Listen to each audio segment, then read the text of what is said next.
now, brown cow? How now, brown cow? Hello, and welcome to the Angry Guppy podcast. My name is Nick, and tonight we are honored to have Claire O'Leary, our ACF ambassador, on for round 2. Thanks for being here, Claire. Tonight we are going to interview Josh. I'm in the hot seat. In the hot seat, indeed. Yeah. We got a new, we're in a different location. We're trying to do this outside in front of a fire. If you hear cars, I apologize. I tried to figure out the audio. It probably is going to record a couple of cars, so if it's annoying, I'm sorry. But we're still in the stage of figuring out how to do this, so. And that's a good call out that if you have ideas or suggestions to hit it up in the comments. Yep. Well, I was thinking, well, we can talk about it. Bauhaus, we could do it at Bauhaus. Oh, dude. Yeah. For real. I also did see the comment today. We just posted the video of last week's podcast today, actually. On YouTube? On YouTube. Yeah. And on Spotify. So you can follow. If you don't want to watch the videos, you can look them out on Spotify. But anyway, someone commented saying that they did want Hollywood on the pod. So dude, Hollywood. I'll try. I'm gonna try to make that actually happen. 2 episodes in a row now we've referenced. We gotta hit them up. But so thanks for suggesting that we actually get Hollywood on the podcast. For sure. And talking about banned substances, we definitely need to have him on the pod. So For sure. Also talk about his course designing skills. That was the one thing that came out of Tuesday night is that he knows how to design a cross course that is hard but fun. Yes. Oh yeah. It's very true. He does know how to design a cross course. It's great. Sweet. Well, let's get into the pod. Yeah.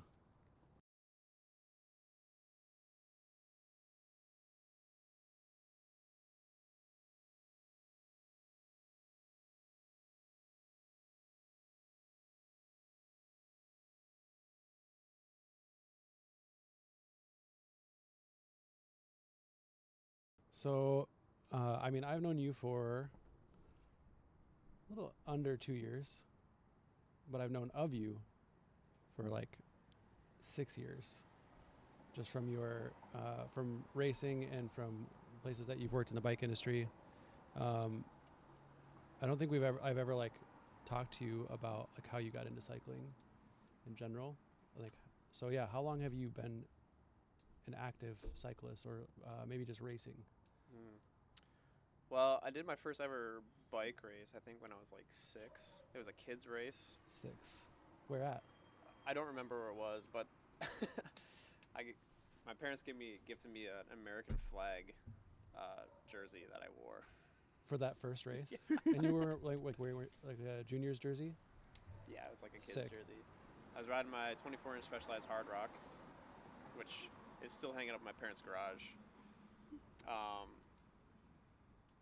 So I grew up in Richfield, where it's very much like Minneapolis, but just wider streets. Like a city block, especially. I don't know how long. I don't know how long is a city street. Like a 1 block? Yeah, 1 block. I don't know. It's a tenth of a mile, isn't it? Tenth of a mile. So my house was on the end of the street, and I was only able to go from my driveway to the middle light lamp. On the same block? On the same block. So which is basically 200 feet. Yeah. And in one summer, I put on, I could be wrong here, but Kelly, if you're listening again, maybe we should need... Kelly, can you fact check this? Check this entire episode. But I put 500 miles on in one summer just doing loops on that one. Oh my gosh, dude. But That's anyways, 6. Yeah, basically, 6. Dang. And I did my first bike race then. But I didn't actually start bike racing. I did my first ever Chequamegon with my dad. My dad, he had done, basically since I was born until I was 25, did pretty much every Chequamegon. No, really? Yeah. He did 25 years of Chequamegon. But when I was 12, I did, it may have been 13 or 14. I don't remember the exact year, but somewhere between 12 and 14, I did my first ever short and fat Chequamegon. I did that 4 years in a row. 16, I got a car and I stopped riding bikes. And then 18, that car like broke down, and then I was like, I have to get a bike again, and then What was your like bike of choice after you like took that break from cycling? I bought a fixed gear. This Sick. is like the craze of this was like 2008. I just graduated high school, and I needed a bike to get to Normandale Community College. Oh. So I was begging for my parents in Richfield to Bloomington every day to school on Fixie. fixed gear. Yeah, Hell yeah. full fixed. Pants rolled up to the bottom of my knees and tall socks. You know, a whole quarter pants. Up until you're like adult, when you like graduated high school, it was more of like a family event affair. Like you, so was your, you have a brother too, right? And did he ever do any cycling? Yep. Yeah. So my dad brought both Jake and I out to Chequamegon With him to race. Yeah. So Kelly was there too? No, my mom stayed home. She's too big of a Vikings fan to leave for the weekends. Plus, she also just loves the time alone. Sure. So my dad, like, he built up this single speed and did it with us on a single speed because, like, we were just so, like, new to bike racing, didn't know how to do it. We were just, like, young and not strong. It wasn't until I think either 15 or 16. I know I said 16. I stopped. There was like 1 or 2 years where I basically from 14 to 19 where I didn't do it. Chequamegon. Like 2 years in a row, or just like one of those 2 years? Yeah, one of those 2 years. So, or a few but years. there was 1 year that I ended up like beating my dad, and my dad was like, "Oh, okay, it's time. It's time. It's time for him to just go and let him do his thing." And then he rode with my brother. Then the next couple years, and then Jake never really got into cycling, but he followed in high school. He got into cross country skiing, raced for the high school, and then got a scholarship. Went to Green Bay to ski at Green Bay. And now he's like full on like fucking pro crazy ass runner. Yeah, he does ultra distance running like Claire, but does like 100 miles every year. That's insane. I think he did like 4 of them this year.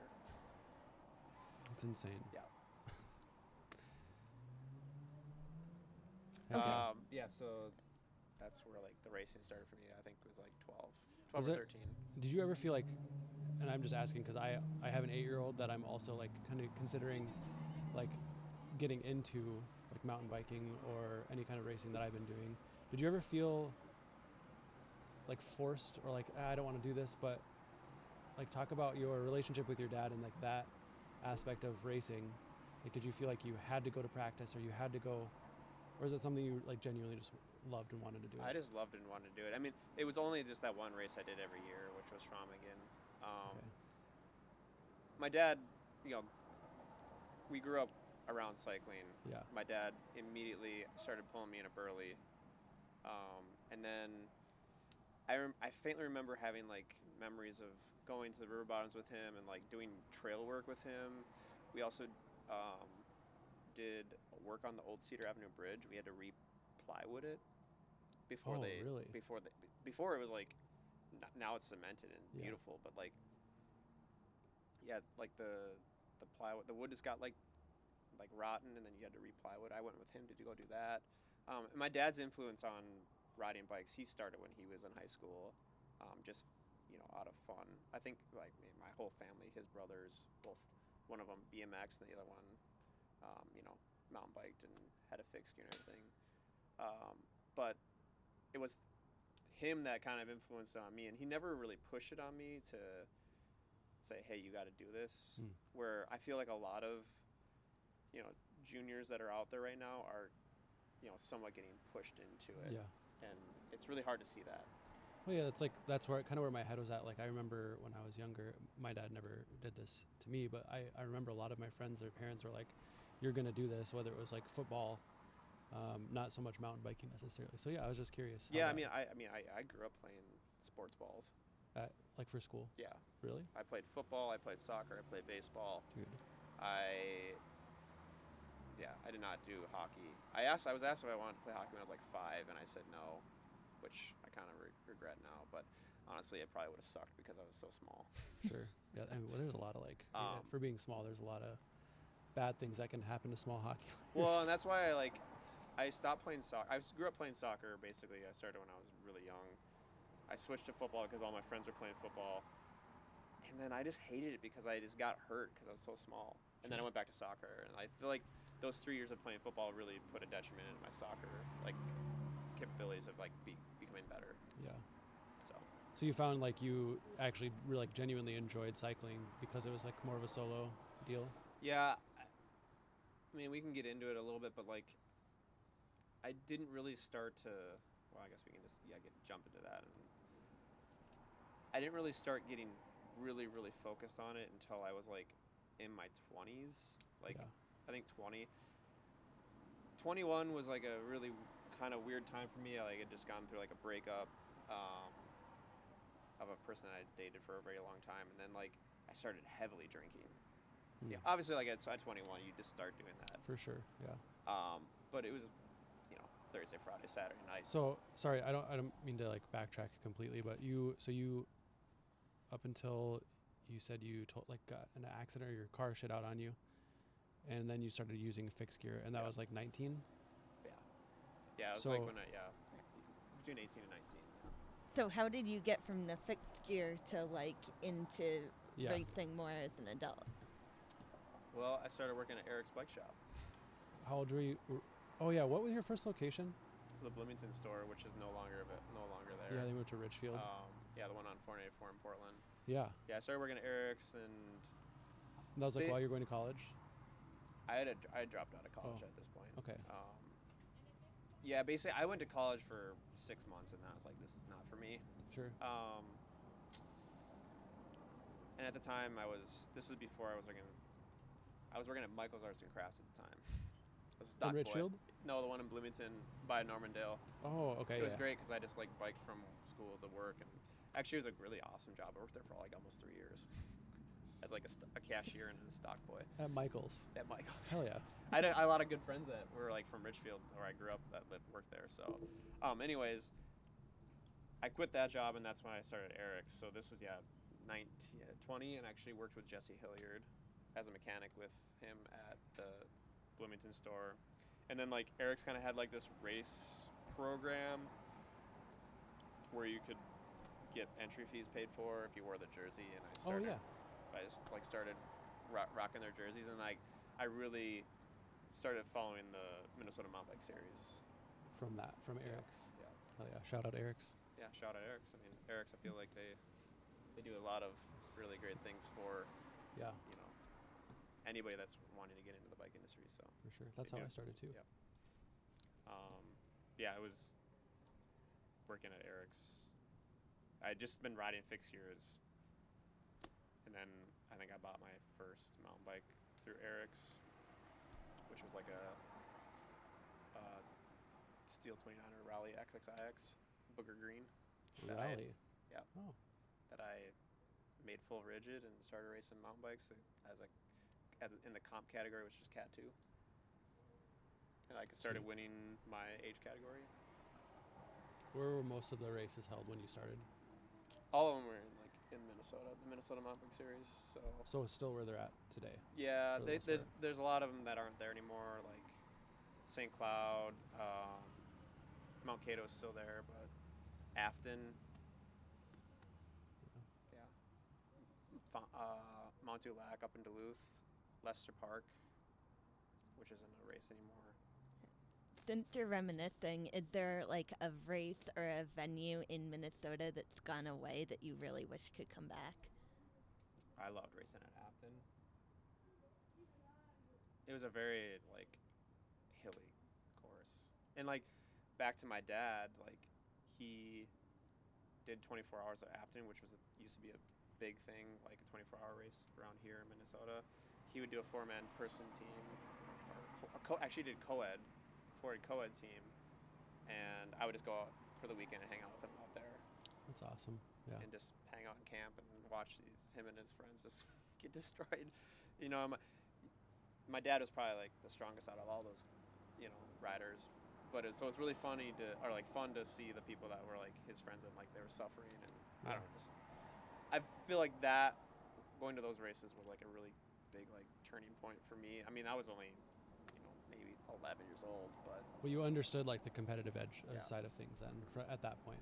Yeah. And like, okay. So then so you started winning some of the mountain bike the comp races, races, still yeah. working at Eric's. Yeah. And then like obviously, and I just experienced this for the first time, like you won your first race. Does It that, wasn't. like, Sorry, it was like catapult you? age group. It wasn't. I'm not winning overall. It was just like age group. Okay, but So, still, like, that's still got to be like, Yeah. oh man, I'm good at this. There's nobody else that I need to like actually. Yeah. There's no other teammates necessarily that Yeah. I need to like. So you're doing this on your own, and you're like getting this confidence in it, and then from there, like, where do you go from mountain biking? Yeah. So I think I did the first season of. So actually, I should take that back. I remember I didn't race comp right away. I did sport, which is Cat 3. And I was. Yeah, we're jumping around. Sorry. I forgot that I did sport, which I was really bad at. And I had to actually. I think this was. I'm just trying to think of the years here. I think this was 2009. No, 2010 is when I did sport. 2011 is when I did the first year of comp. But 2010, I raced on my dad's old, like, 2000 FSR-XC, which is like, V-brakes, really shitty suspension. And so my dad was also racing single speed sport. The same race as you were. Yeah, but he did it on single speed. Okay. He had this dope ass Niner. He still has it, but he maybe sold it, but it was so sick. And this was like when single speed 29ers were like a really big thing. This is like early 2010. So yeah, him racing sport, I race sport, and my brother also raced sport. So we would just go to these races every weekend, and it's so funny. My mom, being my mom, she always, every morning we left, she took a picture of us in front of the car, where our three bikes are just in the back of my dad's truck, about to head to the races. But, Yeah. Maybe we can get one of those pictures right here. Oh yeah. So yeah, 2010 I did sport, and then in 2011 I did comp, and I started winning. Yeah, so 2011 was I was 21, so that makes a lot of sense. 2011 I started winning races. 2011 I was also drinking a lot, but I was also like really starting to get good at bike racing, and I was like, I should probably just like cool it with the drinking and like really focus on racing. I remember going to like the bars and being like, my friends were like, Josh, you want to get another beer, another shot? And I was like, no, I gotta get up and go for a ride before I race the next day. Are you sure? Yeah, no, man. Oh, that's so cool. You're gonna go do that. And I was like, yeah, it is. I'm glad I'm here. And that was the end of it. Yeah, Like those conversations. Yeah, which was awesome. That's great. That's a really awesome support group then, for sure. So I'm jumping around here. 2011,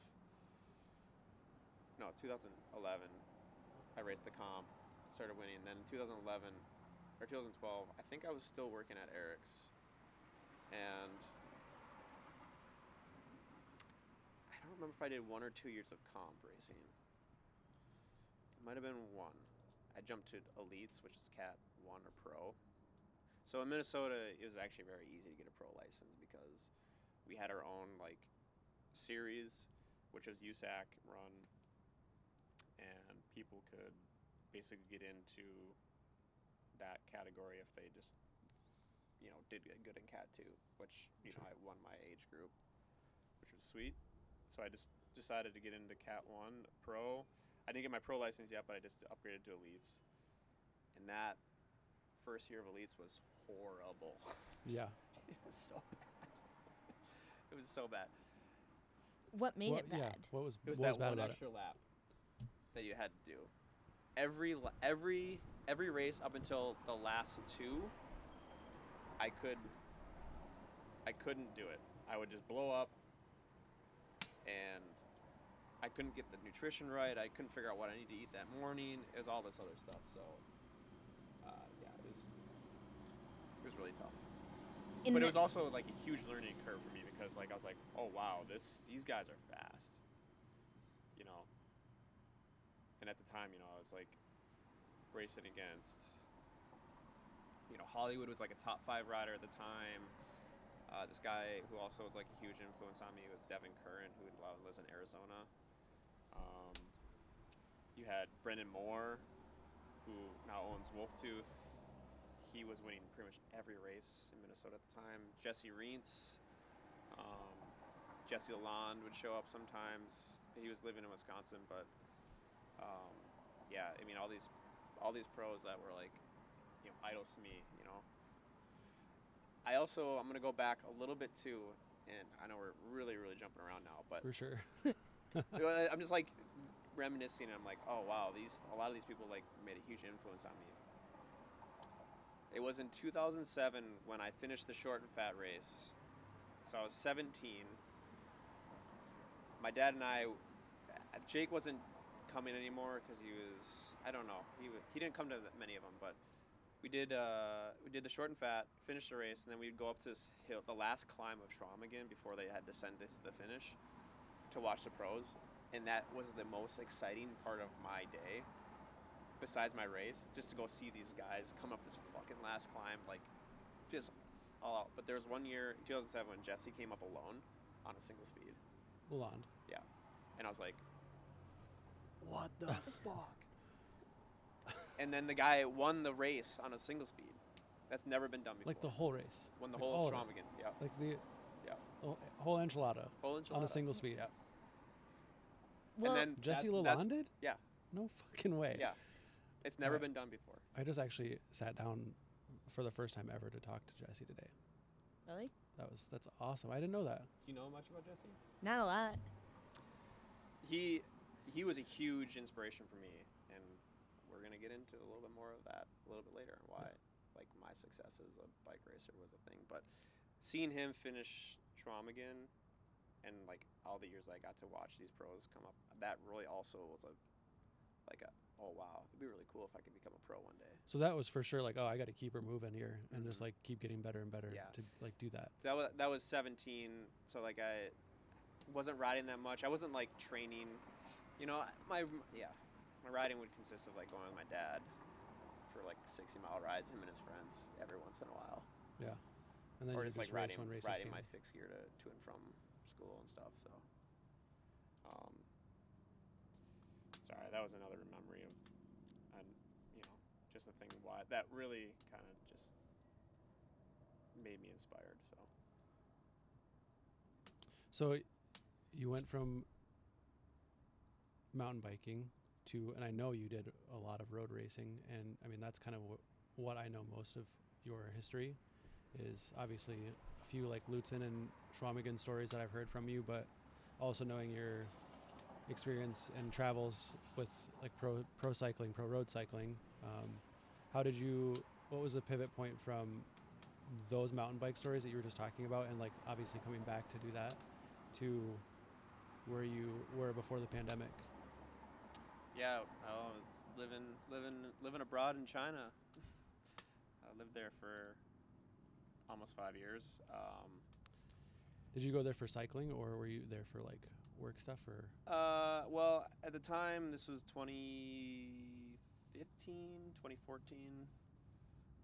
So 2014 was a very successful year of mountain biking and cyclocross racing for me. That was here? Yeah, that was Okay. here in Minnesota. Yeah, I had won my first ever elite pro. I won 2 Minnesota Mountain Bike Series races as the elite rider, which was amazing, and pretty much podiumed every race. I think there's one race where I got 4th, which was For your cat, like overall? overall, the whole That's a huge year.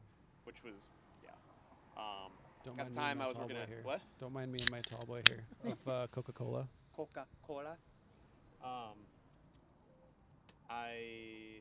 At the time, sorry, we'll get to China in a second, but I worked at Twin Six at the time, and I was working with Jesse Lalonde. So a huge part of my success was I would literally ride with him every lunch ride that I could. So we'd go out for maybe an hour and a half, and I would just chase his wheel for an hour and a half through single track. And I got so good at riding single track. So you guys would go out on like lunch from from their old location? Yeah, St. Louis Park, and go ride Theo pretty much every day. Really? And then go back to work? Yeah. That's awesome. Yeah. Do you have any like favorite memories from those lunch rides? Probably just like the fact that we were able to do that, and like, you know, I just feel like I owe a lot to Jesse for just. I don't think he really knew what he was like. I don't think he knew how much of an inspiration he meant to me. But like when I started working with him, I'm like, oh my god, I'm working with Jesse a lot. But then like, it's like the same thing of like if you go meet someone that is like really popular, but then you start hanging out with him, you're just like, oh, he's just a normal dude with the same problems. Yeah. But I think my favorite memory was just we did a lot of photo shoots as well. I mean, I think Eloise Butler, which is across from Quaking Bog, I think. Yeah. You're not supposed to ride in there at all, but Jesse and I would always just ride in there because there was these massive climbs that were like Chequamegon-esque, and it was just like, oh man, I feel so cool. I'm like breaking the rules with Jesse, and people yell at us, and we're just like, fuck off. Yeah. Right. So yeah, that was pretty like formidable. Is that that like transformed, like kind of like turned you into like who you were as a pro? Yeah. Like training and like inspired you to like. Yeah. So like a lot of my success for that year was I think just being able to ride with Jesse. I didn't have a training plan. I was commuting every day to work there, which was like 5 to 6 miles, which that helps. Dude, we just talked about that with Jesse today too. Like, and I mean, I definitely want to get back to like road, how you jumped into road cycling, but like from a training perspective. And Claire, you can chime in, please, at any time with what you were doing for training this year or what you have done in training. But I found that like I've tried to do like 30 hours a week, or Chase just did 40 hours last week. You fucking nut. That's insane. But like, and obviously it's, we'll see if it pays off for him to do that. But like year-round commuting in all conditions, rain, snow, or shine, whether it's 6 miles, and I leave my bag at work once a week, and I have clothes at work all week, and actually go out on training rides was what I'm doing this year. So I end up doing like 20 to 60 miles a day, depending on what rides I have at night, and then try to get out like bang out 2 longer rides a week. But like that is not a ton of structure, but it has changed so much for me. Like just sticking with it and just staying on it and staying in the saddle. Yeah, I mean, I think what Jesse was saying today was like, don't knock a 2-hour ride. Or a 1 hour get a ride. ride out of a 2-hour ride. For real, especially if you're doing it every day. Yeah. And then to mix it in with like, especially if you're going to be doing like massive endurance race, just mixing in a couple of 5 to 6 hour rides here and there, and you can wing the rest. For real. I mean, especially for longer distance races, like a lot of it, if you're doing that on a weekly basis, the rest of it's mental and making sure your bike is in fucking proper working order. But how do you what was your training plan for this year? Me for this year? Well, leading up to the dam, I didn't do that many longer rides. The longest one I did was like 7 hours just riding my in-laws, and that's because it's about 100 miles one way, and it was a headwind day, so it was a little bit brutal. It took me about 40 minutes longer than normal. But otherwise, it was just like 5-hour rides every weekend day. Like I'd ride to and from work, come home, switch bikes, like go out for like a 2-hour interval ride, just like doing suburban lake laps, or like trying to learn how to mountain bike badly. But like it wasn't crazy, but I took a lot of pride in like doing a 40-20 in air quotes of like a full work week and fitting in like 20 hours of training and commuting.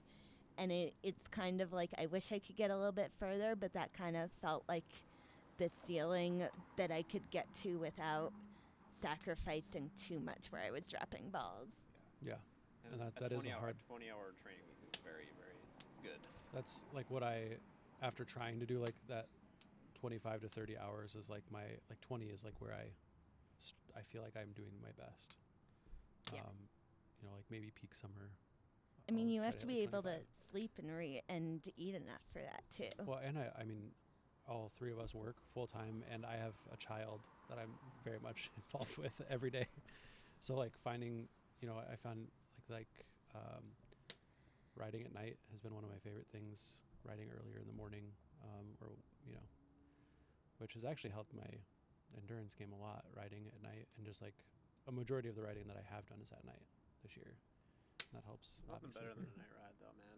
I love riding at night, especially like, you know, after 5 o'clock. Yeah, especially like this time of year, fall. Yeah, I mean even in the summer too. I was just like I feel so much better. Like all the races we do at nights, like the Theo Wednesday at Worth, Tuesday Night Cross, the Buck Hills, the crits.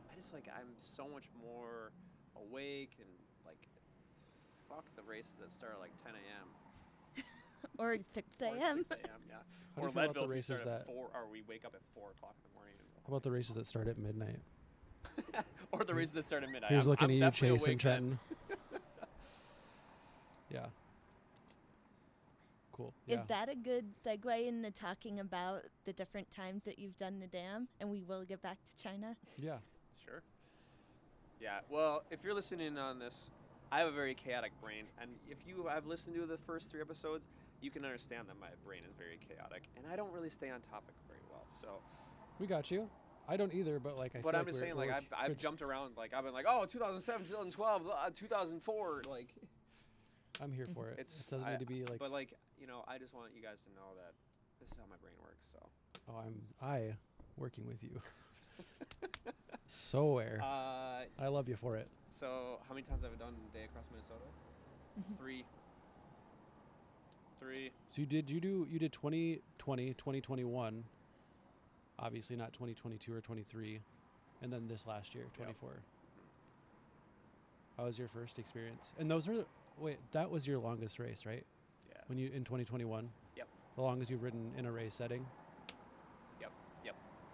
Which, for people that don't know what Day Across Minnesota is, it's a race across Minnesota starting from South Dakota going to Hager City, Wisconsin for a total of 240 miles over 24 hours. You have 24 hours to finish. It's like Baskin Robbins, 31 flavor and 31 ice cream, 31 seconds. We'll give you $31. That was a thing? Prank phone call we used to do when I was a kid. Oh, dude, if that was a thing. Anyways. Oof. So yeah, 2020, it's really embarrassing. Well, I don't know if it's embarrassing, but it's more just like catastrophic. Yeah, I was primed and ready to rumble. In 2020. In 2020, I had great fitness because the pandemic. I had nothing to do but ride my bike. It was awesome. I did so many hours that year. 2020, I started the race, and right before the gun went off, I sat down on my seat, and I was like, "Oh, my tire feels low. Did I really lose that much pressure, or did I take that much pressure?" And I was like, "Nah, we'll see how it goes." 10 minutes in, I had to stop because I had a flat. I rolled over something at the beginning. I was just like riding on Main Street. In Gary. Yep. I rolled over something, so I started with a flat. Did you even hit gravel then? Oh yeah, I hit gravel. Before you? Oh yeah, I was off the front with Chris Stevens and a couple other people. We were hauling ass like. Yeah, who else like that? I don't remember Chris Stevens. Okay, Chase wasn't there for that, was he? I don't know if he was. He would have been for 2020. Yeah. Yeah. Oh yeah, that's the year he got the course record. Yep. Oh, he had. Okay, yeah. So yeah, I tried to fix a flat in the middle of the dark. 10 minutes into the race. 10 minutes into the race. So it's 12:10. Yeah. A.M. I open my saddlebag. My whole saddlebag just rips open, and all my tubes go flying everywhere. My light is on my handlebar, so I take off my handlebar light, put it in my mouth, like look around the weeds for all my stuff, and everybody passed me because it's you're only 10 minutes in the race. Yeah. Everyone's like, hey, yeah! Like, and no one said, hey, do you need help? No one did? Oh my gosh. What? Oh, They might have, but or maybe I was too stubborn to say, yeah, I do need help. But jeez. Okay, fixed so it. yeah. Chased for another 2 hours, and all of a sudden it's flat again. It's like starting to get flat again. I'm like, thankfully I'd ridden right past my dad, who always does the photography for the dam. I think this is the first year he didn't do it. I used his van as a light to find what was in the tire. It was a little piece of staple or like wire. Fix it. Take the wire out. Chase another. Actually, sorry. Yeah, chase another like 2 hours. Then my light dies. This is at 4 a.m. The sun was not up yet. No. Ooh. And your light is done. Yeah. What'd you do? I made it to mile 80. My brother was there. I had asked him how far I was behind. He said, you're about an hour and a half behind the leaders. I was like, all right, let's go home. You called it there. Yeah. Oh. Because I was like, I don't want to ride by myself for 12 more hours. Or that was, yeah, it would have been 10 hours, maybe 8 hours. I was just mentally not there. Yeah. I think I've only done it 3. I think I called it at Morton at mile 80 that year In 2020. in 2020. Hey, go us. Yeah, dude. And you know what? It was like that was like my first like real into like my first real attempt at like ultra, because I had really only done like century rides up until then. That was my first one as well. That year I had done Everesting in Duluth You did that before? Did you do that after Day Across Minnesota? before. I did it on my birthday weekend, my 30th birthday weekend. Jeez. Okay. Yeah. So Everest and then I did it was like I did 11 and a half hours. Where in Duluth? Up 24th Avenue at the bottom of Ursa Minor Brewing. All the way to the top of Piedmont. Dang. 50 times. that's it. You got it. That's awesome. It was a pretty fun day. 2 days before that I rode up to Duluth, 160 miles, and then I did Everesting 2 days later. 7-hour ride and then 11-hour. It was a great weekend of training. That sounds awesome, actually. So okay, Yeah, DNF 2020 came back with a 2021. vengeance Yeah, I came in back with a 2021. vengeance. Yeah, I had a bike pretty much made just for it. My Thai Northern Fit 35s and that. Did you have it built that year? And you had gotten to train on it for that year? Yeah, it Dang, got dude. finished building in June. If you're watching, sorry for the smoke. We just had to throw a couple. I'm More taking logs all on? the brunt of it anyway. Actually, both of us Yeah. are. I'm Oh not yeah, so getting any of it. 2021, I got second.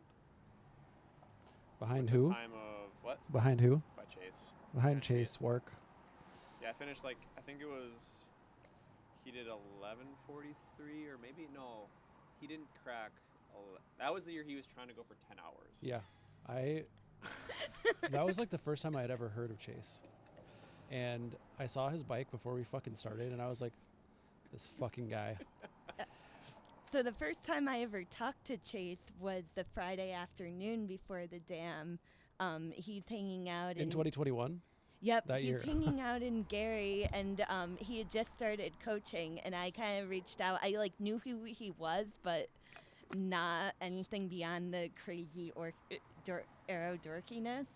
And he's telling me about his aero setup, and then his skin suit, and how he's gonna propose at the finish. And I'm like, oh my god! But Yeah. it worked out. Yeah, it did. Yeah. Yeah, I mean, He did it. Okay, sorry. I still like tell people this story when I saw that bike, that he did it on a Specialized Venge, which is basically a Aero fucking road bike. tri-bike. Yeah. And They don't make that bike anymore. no, I mean it's actually a rad bike. I love that bike, and I wanted that bike for a really long time. But and he did it on 28s, It was 32. 32s. Yeah, 30 Okay, Continental GP 5000s. that's Well, insane. Anyway, I rode a lot behind him for the first 103 miles, so Yeah. I got to see a lot of his bike and his skin suit. Hell yeah. So he had a skin suit that said, "Will you marry me?" And then he proposed at the finish line. Yeah. Yeah, no, that was a crazy year. I mean, I have to give him a lot of credit for my result there. Aaron, I can't remember the guy's last name. I'm sorry, Aaron. Half-acre? Yeah, he lives in Seattle. And then Chase and I got away pretty early on, and then the first 4 hours we had basically done, I think, 95 miles, 90 miles. We were flying. I remember looking down at the 4-hour mark and my normalized power. For people that don't know much about power, normalized power is kind of just like your average, but with actual pedaling and not with coasting. My FTP at the time was probably like 330, and my normalized was 305 for the first 4 hours, which that's basically a threshold for 4 hours. Jeez, dude. Yeah. Wow. How hard did you blow up? I didn't. Just kind of smoothed out Yeah. after the sun came up. Yeah. So I had my first stop at 105 that year. Chase was doing his first at 150. Which is what I did this year. He stopped in Henderson, and his one switch was switching to a fucking fat bike for the single track section. Yeah. I thought that was the coolest thing. I actually have that fat bike now. Do you? Yeah. Hell yeah. Anyway, so Yeah. So I stopped at 105 right after the MMR climb for my stop, and I had to say goodbye to Chase, basically. Yeah. It was a bummer because I was feeling good. You know, I was a little tired. I remember there's actually a text, or I have a picture of it in my phone, of me texting Jake while we were doing basically 25 miles an hour on gravel. I'm texting him at like 3 o'clock in the morning saying, "I'm so tired. Can you get me coffee?" for your first support stop. For my first support stop. Yeah. He got me a Frappuccino from Starbucks. It was fucking good. So good. So yeah, basically Chase rode away from there. Aaron ended up passing me. I caught him like 10 miles later. I knew I would probably catch him, but I was very like kind of gradually just getting faster. I wasn't trying to like, frantically try to chase him. And then Aaron and I rode basically the next next 100 miles together. And yeah, I mean, I don't remember what my average was. I did it in 12 and a half hours, I think. So, just under 20 miles an hour. Mm-hmm. I dropped Aaron in Cannon Falls, near Cannon Falls. That climb, we go across like that 52, and you go up that Yeah. I dropped him there. Never saw him again. So I did the last 40 or so by myself. He he finished like 5 minutes behind me, so he wasn't that far. I think I ended up like a half hour behind Chase, which was crazy. Wow. And then fast forward to 3 years later, and we're at this year. Yeah. How did it go this year? Not good. I don't know. I had some weird knee pain that I never have had since. I don't know if it was just like the cold or... I had this weird... I had to pee so much too. I peed 3 times. No, 2 times in the group, which was really hard to ride back when you're going 25 miles an hour. Yeah. Especially on gravel. Yeah, I did the whole ride ride while you pee thing, and didn't. Just ended up peeing all over yourself. Pretty much. All over your shoes. Yep. Don't get me started. Yeah. But you had some knee issues. You called it at 80 miles, right? I call that at 70, like 75. You pissed 3 times in 70 miles? Dude, I know. It was weird. I don't pee that. I didn't even drink that much. I don't think I pissed until 150, dude. I'm serious. I know. That's what I'm saying. That's wild. I don't drink that much water. So I don't understand why I had to pee so much. You're just like hydrating the night. How did the you day make before. it to 150? What? And like, how did you make it to 150 and with the cold at night too? I didn't. I by in 2021 I peed maybe once. For the whole race? Yeah. 12 hours. Yeah. It was also Yeah, a lot, I mean, lot I don't- hotter in 2021, but Yeah, dude. 2021. That was yeah.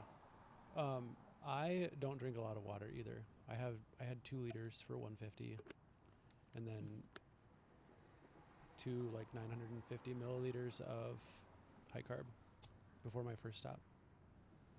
But yeah, yeah, I had to pee really bad. My knee was hurting, and then we had just gone through like a really hard section before we hit the valley.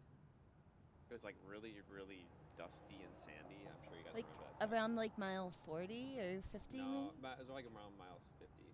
Okay, yeah. And Eno was on the front, just drilling it in that section. I just like remember being like, dude, don't feel good. Like this is not gonna like. I could tell pretty early on. I was like, this is not gonna be my day. this ain't it. And then I started having knee problems, and I was like, I don't need to ride another 160 miles and potentially fuck up my knee. So Not be able to ride at all yeah, because for like the rest of the year. the previous year when I did Wausau 24, I fucked up my knee pretty bad. So All right. those are my dams. Yeah. So okay, I know most about these stories from from what you've told me from you being a pro road cyclist.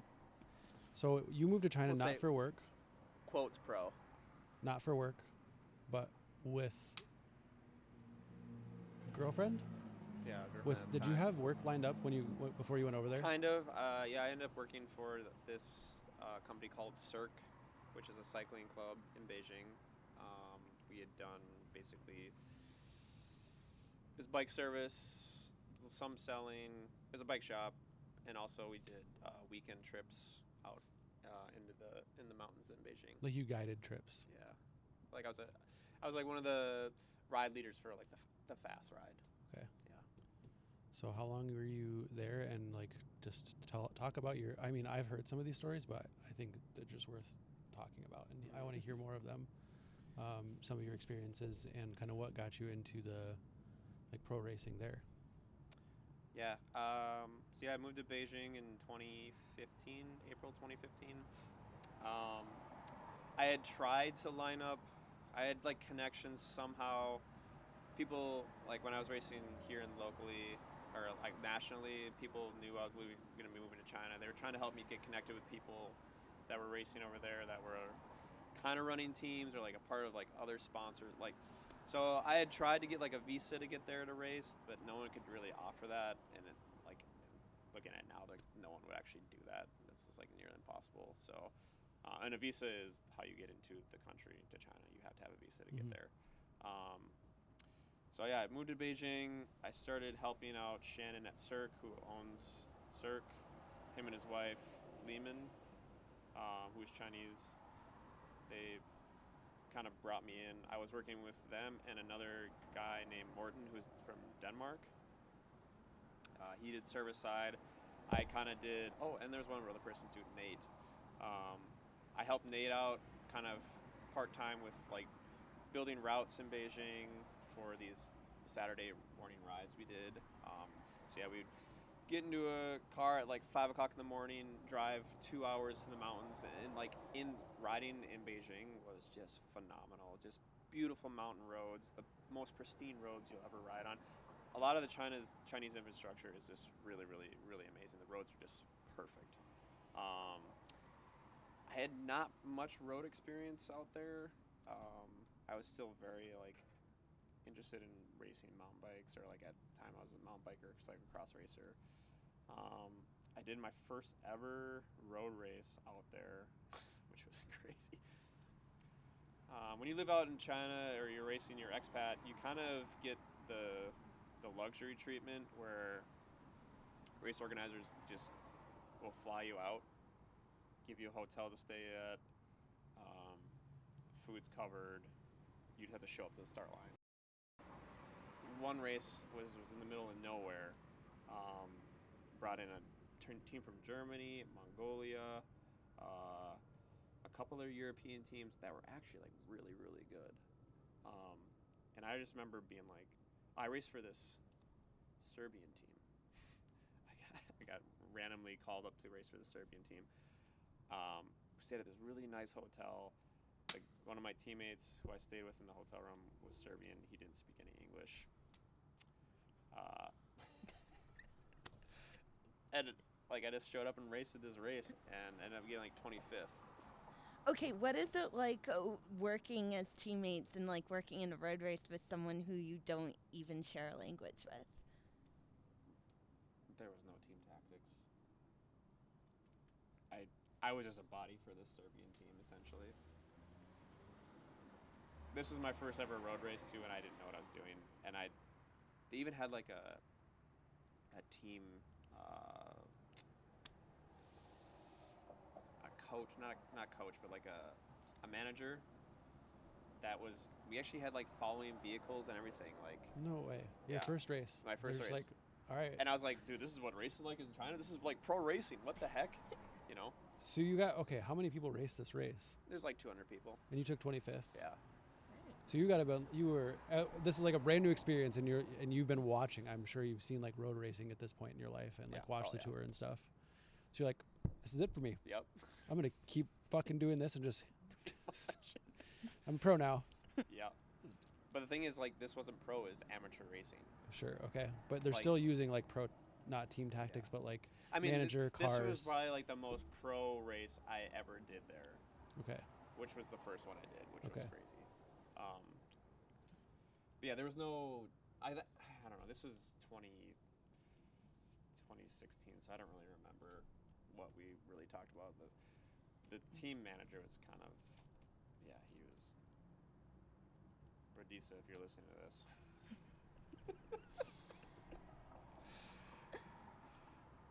It was a weird experience. so you were there for. So you went over. When was the first time you went to China? It was either 2015 or 2015, yeah. Okay, so you were there for like almost exactly 5 years, Yeah. or a little bit On over. and off for 5 years, yeah. Okay. So you're leading or you're guiding like rides. Yeah, when I lived Racing. in Beijing, I didn't really work. I worked like very part-time there. I was maybe working once a week and then one weekend where I was leading the rides. Okay. And then the rest of the time I was either training or going to races. Just fucking living. Yeah. That's awesome. Yeah, and these races, I mean, I could have just an episode on all the stories that I have from China and like the stress that I gained from that and all the gray hairs I'm probably going to have in a few years from traveling around there and being so stressed out and not knowing what the hell's going on. One teaser highlight story? Yeah, what's your like favorite memory of non-bike related and bike related? Non-bike related. Well, I'll start with the bike related. I think that is really hard, but I probably just put it up to like every time that I got to. I used to lead cycling trips in Tibet, and we did a 12-day trip in Tibet. And our last day of riding, we would ride to Everest Base Camp, and that was like the most humbling and eye-opening experience I think that I've ever had in my life, because you're riding at such an extreme altitude. You've been there for 12 days, so you're kind of acclimated, but you still can't breathe. Your heart rate's like through the roof, but you're not really going that hard. You're looking around these mountains that are fucking gigantic, and you're just like, wow, I'm so fucking small in this world. What is really going on? Like, Yeah. and then you do these cool switchbacks up a climb, and then all of a sudden you see Everest. You can't see it all day except the last 5 miles, because it's just tucked away. And then you just climb up this climb and do a few switchbacks, and all of a sudden you turn around one switchback and you see Everest. You're just like, every time I went to it, I started bawling, because it's the most beautiful thing I think I've ever seen in my life. Really. That's awesome. That's a hell of a memory. It's a core memory. Yep. Favorite non-cycling memory? It's probably just the people I met while living there. I have people all around the world now that I know. Germany, Switzerland, Australia, England, South Africa. All these people that when I lived in Beijing and Shanghai, they're just such high international populated cities that you just meet. I mean, I met them all through cycling because both of the times living in Shanghai and Beijing, I worked for cycling clubs, so we like catered to expats that were living in China, and they had a spot to go and hang out and ride bikes with. But just meeting all those people and just like connecting with them on one thing or becoming friends and that's probably my favorite even though it's, I guess, cycling oriented. I guess nothing cycling oriented is just the everyday life of how fast paced China is. I love that because I feel like I strive on that. Yeah. Even though I'm like very chill now. The chillest chaotic person I know, dog. Yeah. So in an attempt to go chronologically, you want to bring us to April 2020 then? Sure. Yeah. I was in China when the pandemic started, which was very scary because it was.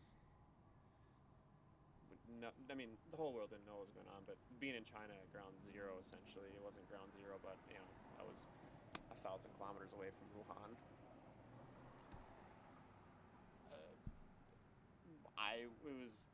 We didn't have the cycling club I worked at wasn't open. It was Chinese New Year, so you kind of have like all of January off, essentially. We couldn't really do anything.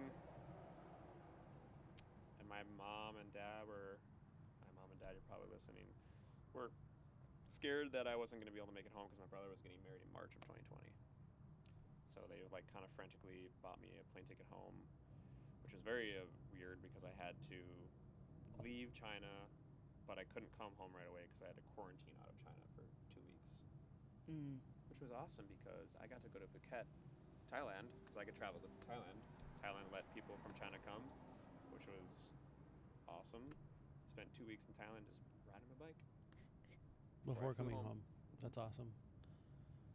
And then you got to the States, and what happened after that? So I was here, I landed February of 2020, mid-February, and it was like COVID wasn't a thing here. It was February 2020? Yeah. Yeah, right. It was so weird because I had come from, I have stories about traveling from, how I got home from Thailand. I flew Thailand to Hong Kong to Korea, and then Korea to home. Just the experiences I had at the Hong Kong and Korean airport were just... I have a video of my flight from Hong Kong to Korea, or maybe Korea to home. I'll put it in this video of this passenger on the plane that's basically wearing a garbage bag and like science class goggles. Like chemistry. Yeah. Oh, okay.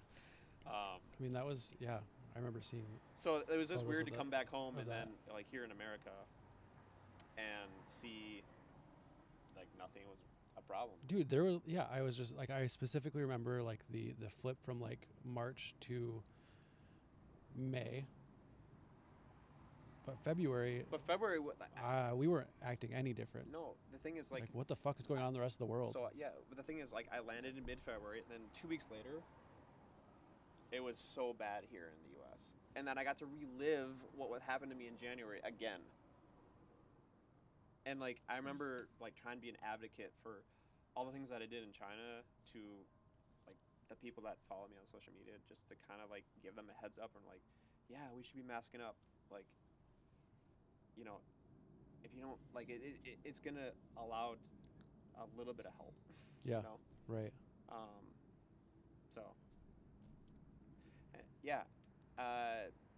Brother got married in March. I still was planning to go back to China. Right. after his wedding. Like you were just here, like visiting and kind of floating Yeah, through I was the here pandemic. for 6 weeks essentially. And 6 you were weeks, gonna and go then back at the end home. of March, I was gonna go back. A couple days after Jake's wedding, boom, China suspends everyone's visas, and I have not gone back since. Was it 2020 that Mega Mid South happened too, or not Mega Mid South? Yeah, The extremely socially distanced Mid South. No, it's 2021. That was okay. Oh yeah, because that would have been like right after the pandemic. Yeah, no, Mid South. The people went to Mid South in Yeah, 2020. yeah. I mean, Troy went. In 2020. Yeah. Oh. With salsa, I think. It was one of Okay. the last events that did happen. Yeah, it was like one of the last events before U.S. like really Oh started shutting yeah. things down. Sorry, I remember only hearing about that 2020 and 2021 from Bikes or Death podcast yet again. I think I've referenced it every freaking episode now. But when Bobby finally got on to, when Patrick finally got Bobby onto Bikes or Death, he talked about that and it's extremely socially distanced in 2021. But like, do they have it? Do they not have it? How are we going to do this year? And then, I mean, you facilitated that for Catfish in 2021, right? Yep. So I was just gonna kind of go a little bit on how I ended up how I ended at Catfish. So Yeah. basically suspended license, and I was like, shit, I need to find a job. And you were just like staying with your parents at this point, Yeah. and all of your stuff, besides the bags you brought with you, Yeah, were in at China. home. Yeah. Wow. Yeah, it was a suitcase and a bike bag. Which bike did you bring? I brought back my Cannondale CAD 12 that I'd gotten from my teammates. Because I had a really bad, going backwards again, sorry. Catfish. Yeah, I started working at Eric's. Again. Again, Okay. What location? I was at the warehouse building bikes. Okay. This is in 2020. Yeah, this is in 2020, and I did that for like 4 or 5 weeks, and I was like, dude, I cannot work at Eric's anymore. Sorry, no offense, Eric's, but Just like building bikes, or yeah, building bikes. I was packing bikes. Yeah, I was basically a builder there. so I was managing Eric's in Uptown at that same time. That was fucked. Yeah. Like with how busy. Yeah, everybody was just busy. Yeah. Anyway, sorry. I'd always wanted to work at Catfish, but I was like too afraid that I wouldn't fit in or I wouldn't be the person that they're looking for. But I finally was like, fuck it, dude, I'm emailing Josh. And I was like, hey, dude, I'm kind of stuck in the U.S. I'm planning to go back to China. Do you have any work for me? I'm sick of working at Eric's. Yeah. Did he know who you were? Like Yeah. just from racing and stuff, or like He knew who I a was customer? from the community, yeah. Yeah. Okay. And then like that day, I think we had a meeting. Just scooped you on up. And he was like, yeah, you can just come build bikes for us if you want, or how long you want to do it. And I was So you like, started here in service? yeah. Shit, dude. I didn't know that. Mm-hmm. Yeah, and then started building bikes, and That was at the old location. just went over there.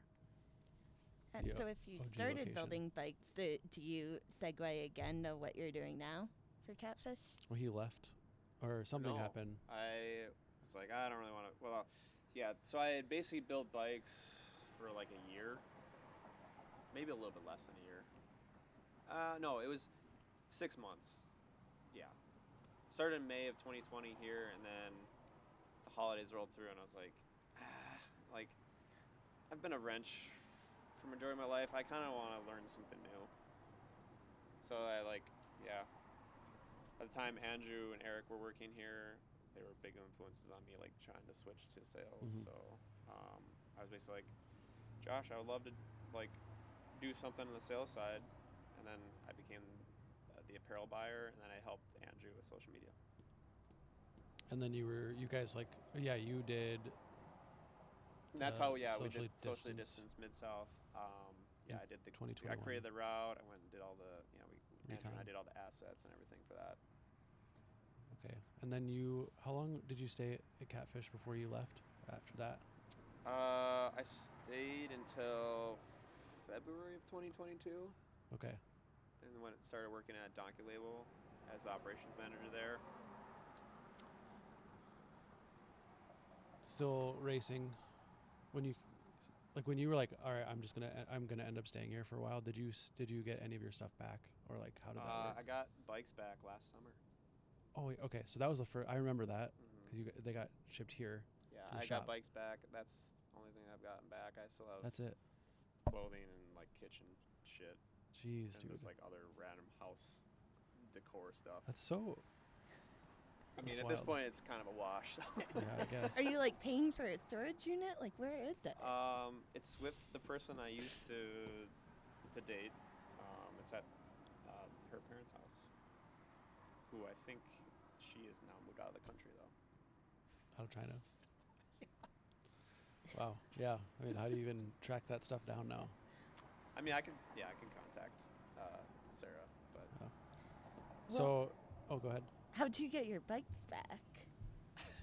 so knowing all the connections I did from all the cycling clubs in China, one of our members of the cycling club in Shanghai, he was moving back to the U.S. His company paid for a container on a ship, and he had room. And my old coworker Marcin was like, "You better bring these bikes home because Josh needs them. I don't want them here at the shop anymore." And That's awesome. so the container came back here, and then I just had to get it from Oakland to Minneapolis. Yeah, I remember that day that those showed up here. You were so stoked. I had a twin six rando in there, dude. Yeah. So you left Catfish, went to DL. When did you leave Donkey Label, come back here? I don't even. Was that early last year in 2023? It was 20. I started at Catfish in beginning of 2023. Yeah. Like the first. I started a little bit December of 2022, but I left DL basically in November of 2022. All right. So we've talked about youth and teen Josh, young adult Josh, pro racer Josh, mountain biker Josh. What do you do when you're not cycling or working? A lot right now is hanging out with my lovely partner Maggie, our dog Shiloh, our cat Skizzy, Shiloh. and when I'm not hanging out with them, I'm sitting in front of a computer playing video games. And what game is that? The game is called Valorant. Well, shout out to Valorant. Valorant, if you want to play Valorant with me. Although I haven't been playing Valorant recently. I've been kind of very not motivated to play. I haven't played video games in probably a good couple weeks, which is very strange because for a hot minute the last year I've played a lot of video games. Even got Maggie into it. Yeah. But yeah, if you want to play Valorant, hit us up. I'll play Valorant with you.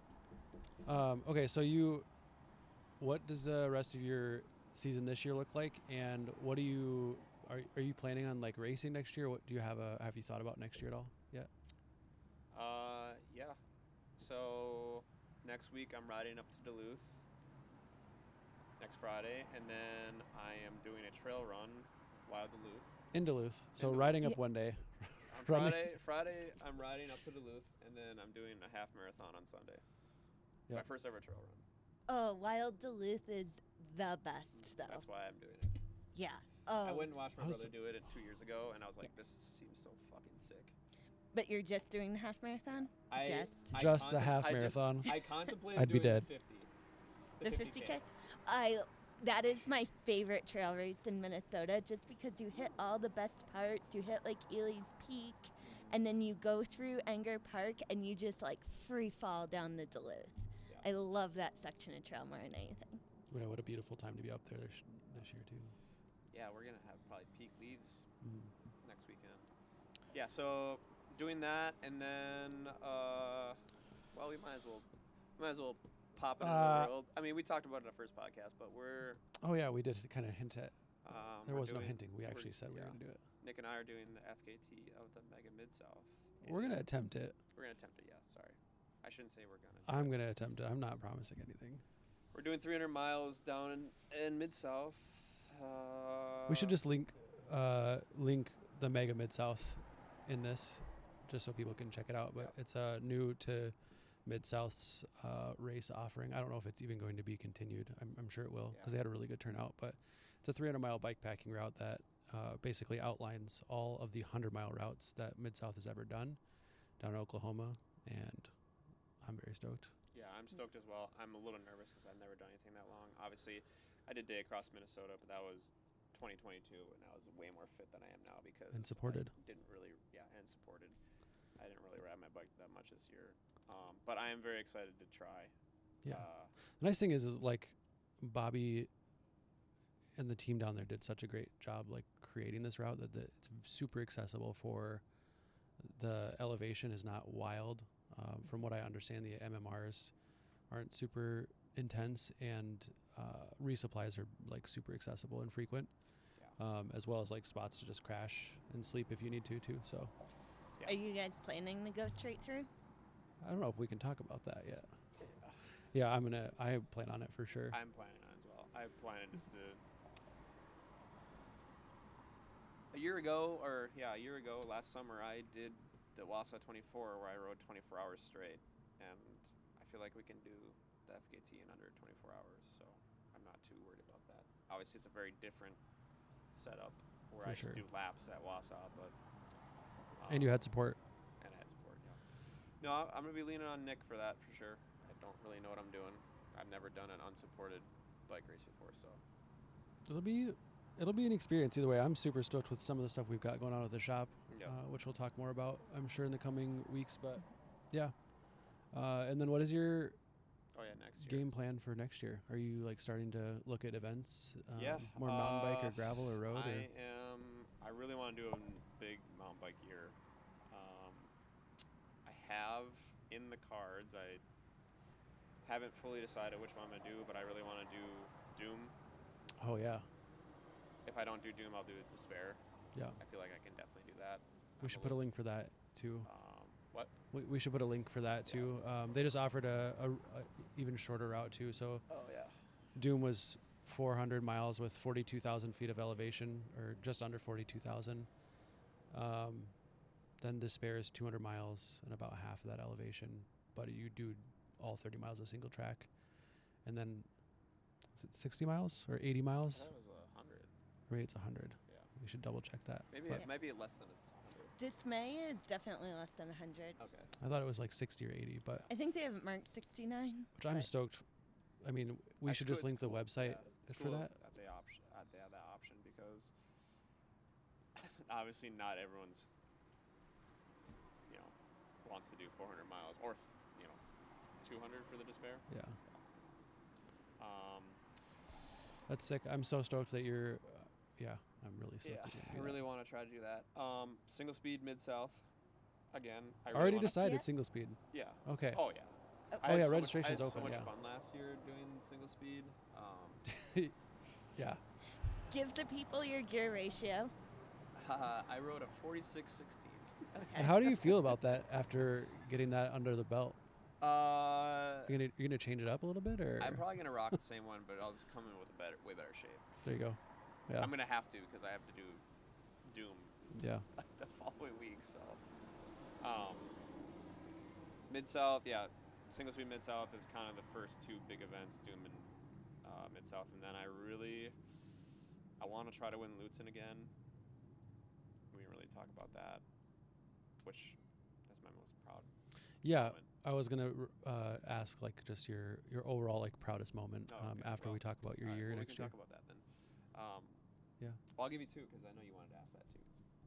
Oh, yeah. Or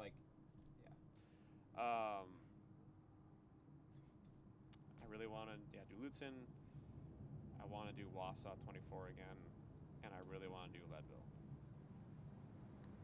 Leadville scares the shit out of me. I don't think I'll ever do it, but maybe we'll see. Knowing what you know about Doom, is Leadville something that is like semi-accessible? If I could like complete that. That's the thing with Leadville is like it's really not even. Sorry for anybody watching, but I don't really like Leadville that much. I don't think it's really worth it. But the prestigiousness of the event is where I think it really shines. Yeah, definitely not my bag then. What? I said definitely not my bag then. But I don't think you'd like I think Mid-South is like the only event, like the one a year event that I like give into like the so many fucking people and just just like Bobby Leadville and is like I love it. Yeah, it's but- overwhelming for sure, and like it's all about digging deep, you know. Yeah, Dig deep. dig deep. Well, do Doom, you'll be digging yourself deep, real deep. But accessibility wise is not really easy to get to Leadville. It's actually a very, very daunting like race to pay for. It's very Gotcha. expensive. But Have you just done it the one? yeah, and I fucked up doing it because I showed up 3 days before and I screwed myself by not being acclimated.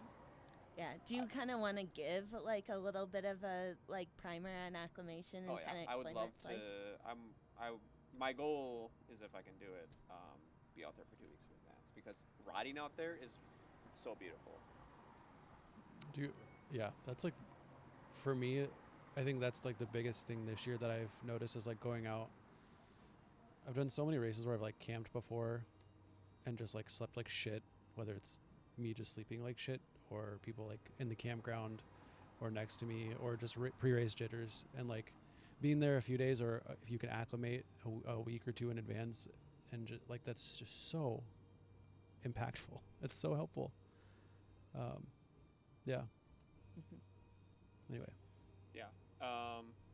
Those are kind of the bigger ones I want to do, and I'm gonna mix in. It was nice to not have a big year of racing and big year of miles or hours, but I really kind of, at the moment, I'm really itching, and I really want to do another year of like solid racing before I finally, I think, give up. Get into bike pack racing.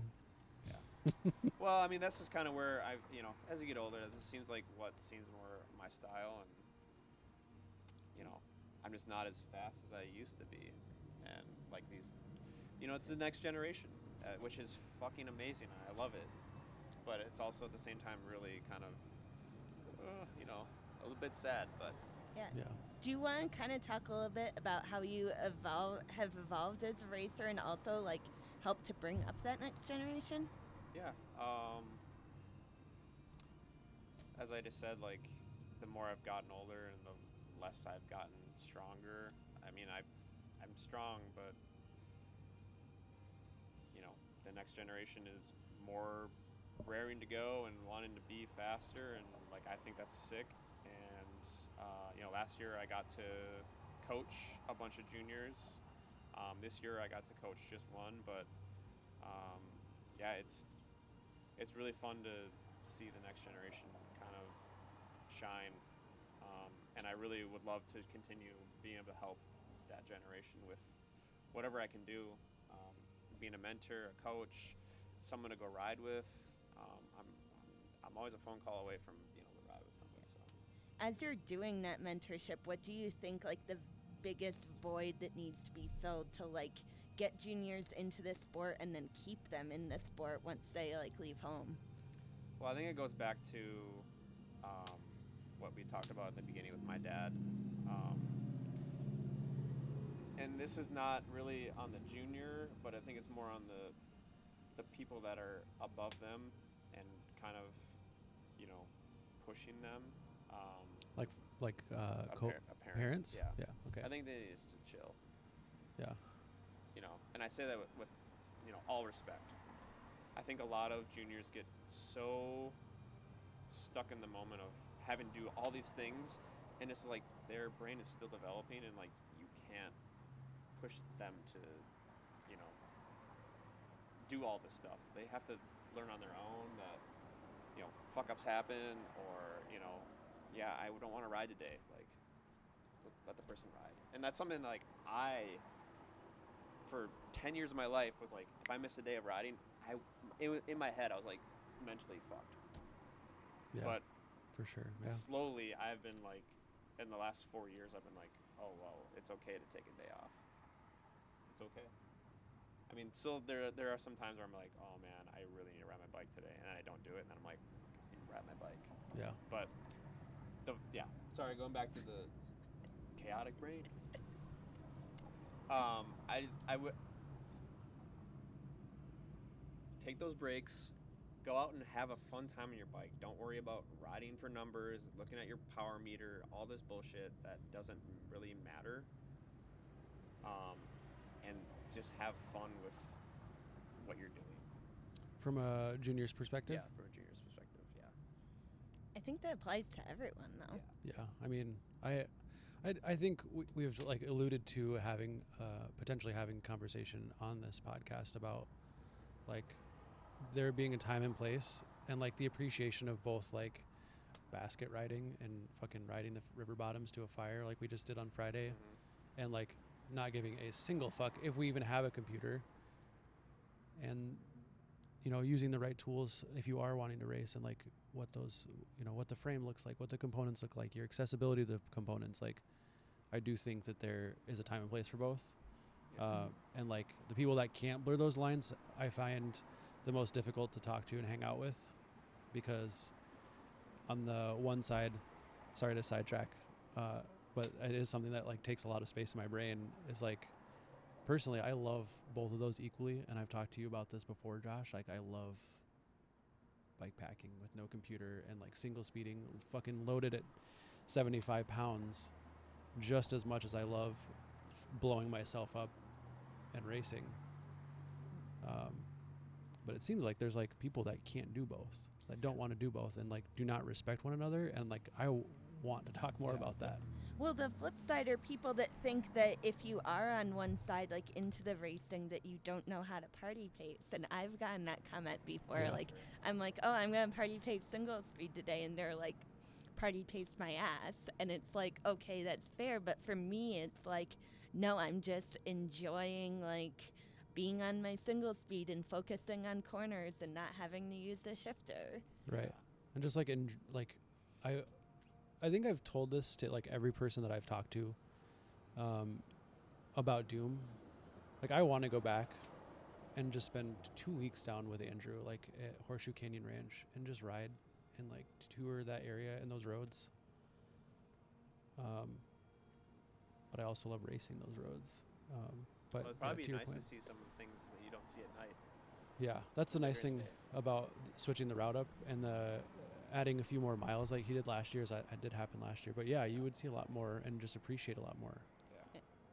So with your plan for next year, like, what are you most hoping to get out of it? Like, not only results, but also experiences. Yeah, I mean, I would say that, you know, it's going to be, I've not done, I mean, Mega Mid-South is going to be my first ever unsupported ride. So I want to learn how to do that successfully. And I know I'm going to have a lot of fuck-ups because I don't know what I'm doing. Because, like, my mentality on it is like, oh, I can just ride 300 miles without doing anything. And I know that's wrong. But, like, at the same time, I'm like, oh, 300 miles? Piece of cake. But really, it's Highs not. and lows, buddy. Yeah. And just, like, you know, I've never done Doom. I've never actually ridden down in the Ozarks. I really want to just experience that. I think from what I've seen from Nick's pictures and videos, it just seems so very super beautiful. Yeah. And Yeah, it is by far like one of my places to ride. My favorite places to ride in the country. yeah. But I think more, you know, I guess I wish I was better prepared for this question, but like I would love to somehow intertwine my racing and do something for like a cause or share my story better than I usually do. I don't know. We have a lot of cool things with the Mega Mid-South that we're really trying to do, and I think the more I get older, it's not about, you know, obviously I want to win still, but I don't need to. But it's more about like me, because I feel like a lot of bike racers, they just show up and race, and then that's all they do. And that's nothing against the people that are bike racing. It's just they're in their element where I was basically 10 years ago. For sure. Like when I was 24 or 25, just like wanting to bike race and just like, I'm the fastest guy around, like, you know. Nothing else matters. Yeah. But, you know, it's, Yeah. I don't know. I would like to do something where I'm actually like giving back to other than just myself. So can I just chime in for a second on, since this is about you, I do want to like just mention that I like really appreciate, regardless of how it happened, meeting you and the impact that I've gotten to have on you and vice versa. And my favorite thing, or the thing that I'm looking forward to for your next year, is us riding together and like continuing what we're doing on this podcast. And I think that's a super important way for you to do what you're looking to do next year. Because as we get older, I've found that it is extremely hard to make new friends, even in the cycling industry. People that you like really click with and like can like just not really talk to, and then all of a sudden talk to again for a few weeks, and then things just kind of get busy, and as adults we like lose track of those really close people, and I have lost track of almost all those people in my life. So I would agree with that. There's a lot of people I was really good close friends with that I don't really talk to anymore. It sucks. It's just a bummer. And it's like, and I think yet another episode that we're going to talk about is mental health, but like that really sucks because you spend so much of your life meeting new people and like spending so much time with these people that are never it's not your partner. It's people that you are just like in a moment, and you don't think about that you're just in this moment, and you think it's going to be forever, and then it's not. And like I really genuinely am excited to spend, you know, Mega Mid-South and looking at Doom and a few other things that we're looking to do work related. But yeah, dude, I love you, and I am so fucking stoked to see what you do next year and what we can do as a ambassador team next year. Yeah, I'm just excited to be like third wheel on this bromance.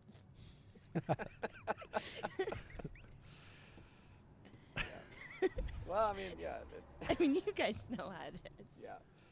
No, I appreciate that. I mean, I hope that I can impact people's lives, and doing it whatever way, through a podcast, through my social media, being in with them in person.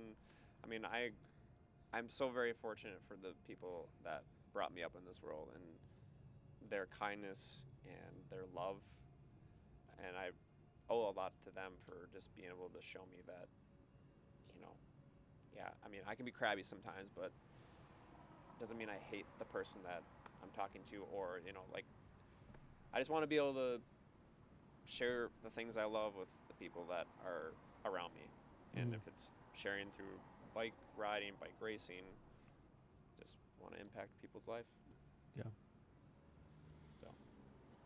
Any across the board for all kinds of cyclists, whether you're commuting or racing or training or doing whatever recreational riding, any advice for getting into it or continuing it and being consistent with it? Well, I think it goes back to what I said about the junior thing. Yeah. Having fun. Obviously, that's the number one important thing. And it all works out as long as you're having fun. If you're not having fun, then it's just not meant to be. Why are you doing it? Yeah, agreed. And I think anyone that's kind of starting, just grab a bike and pedal your way to wherever you want to go. There's a lot out in this world. I mean, especially like me feeling so small in Tibet. Yeah. And just, you know, kind of just having the epiphany of like, what the hell is really going on here? Yeah. You know, I'm just surrounded by all these massive mountains, and I'm just a fucking ant. Yeah, for real.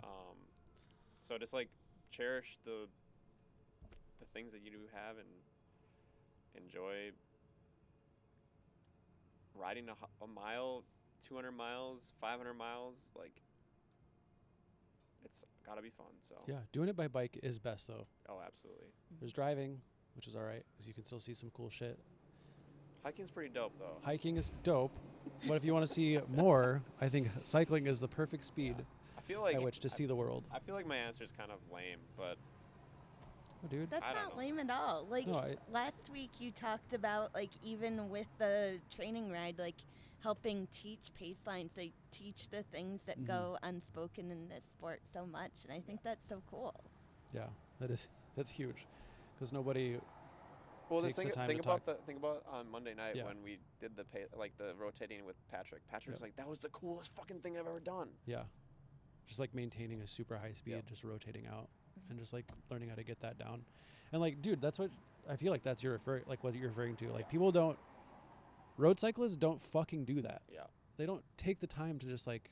And sorry to like generalize, I guess, but Well, I think it was There's after not- we talked about it last week too. I was like, "Oh man, like it's just me, you, and Patrick. Like we should, instead of me doing work, you doing work, him doing work, let's just working all work together." baby. Yeah. Well, and I feel like that's like that is very telling about Catfish's like training ride. Like, I've been on some drop rides and it fucking sucks. Mm-hmm.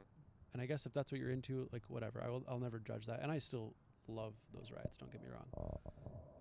But I don't think we've ever dropped a person on our drop training ride ever. No. I mean, and it's been someone that, they were warned, like, we waited up for them and then they just couldn't, hang on. And, like, Yeah. it's very rarely that happens. But I think that it happened maybe twice this year, and both times we, like, made sure that they were good. Yeah. And, like, they actually didn't want us to wait around, so. well, yeah. Yeah, I don't want to be a fucking dick. Right. Like, I just want people to come and enjoy hanging out or riding with me, or ACF in general.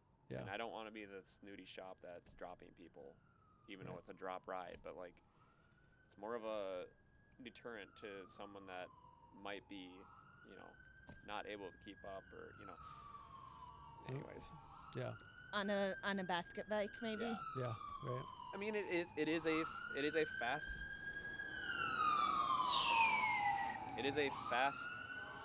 fast-paced ride. So Yeah. I'm not gonna deny that. Yep. I like to go fast. Yeah. It's fun, Fast is fun. Yep. but slow is fun too. On that note, Yeah. thanks, dude. Yeah. Well, thanks for putting me in the hot seat. I feel like we need to do more of these than just like all. We gotta do you. I mean, we obviously talked about. I don't know, dude. Yeah, we do. I think we should just have a conversation about like just like what got us into cycling. Yep. Just our lives in general. I mean, who am I? Like, I've never done anything pro. I work at a bike shop, and I feel like that's me giving back to customers, like giving my like one-on-one, my real life experience for cycling and just being genuine. I love that aspect of it. Although now with my current position, I don't do really any customer interaction. But yeah, I don't know. I definitely don't feel like I deserve an hour of anybody's time, let alone a podcast. I disagree, because when we drove back together for that hour, when we both co-led the Catfish gravel ride the week, like 2 weeks before the dam, we like did the dam finish. You rode to Hager City and then thought you were gonna ride home, and at that point in the day we were gonna run out of daylight probably. Yeah. And then just like having you in the car was the first time we had talked for an hour, not on bikes, like trying to chase back on or anything else, and just, don't say that you don't have a story to tell, because I think like the perspective that you bring, having not been a fast boy in air quotes, is so cool too. I appreciate it. But yeah, we'll see. I guess I don't know. Anyway. Yeah. We're probably gonna have a little break though. We probably won't record next Thursday. We'll probably have a recording the following Thursday, but I probably won't be able to do a recording because I'm gonna have to get ready to ride up to Duluth and get my stuff all organized. So, yeah, thanks for grilling me with some questions. Of course. And for anybody that's still watching or listening, like we say every week, if you have got any topics you want us to cover or any ideas, feel free to hit us up in our DMs, or any guests even. That'd be rad too. We're definitely open to new suggestions. Yeah, thanks for listening. Without further ado. Thank you. Bye-bye.